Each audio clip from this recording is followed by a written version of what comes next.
Nag-order ako ng payong. Tag-ulan na kasi. Nakita ko lang itong ganda kasi ng reviews nila.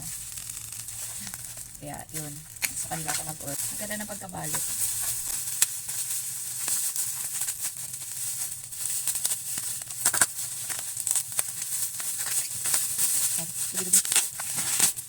Diba?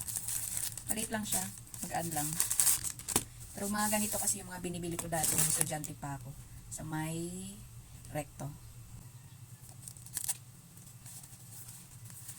Nasa 100 something lang to.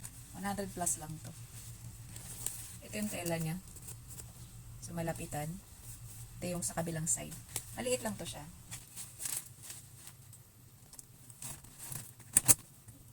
Ayan siya. Maliit lang to siya na payong. Dito yung payong ko dati nung estudyante pa ako kasi kasya lang siya sa bag. Tapos, ayan. Ito yung mga ribs niya, guys. Ayan. Mukha naman siya matibay. Mga ganitong payong talaga yung sa akin dati. Matatagal naman masira. Ayan.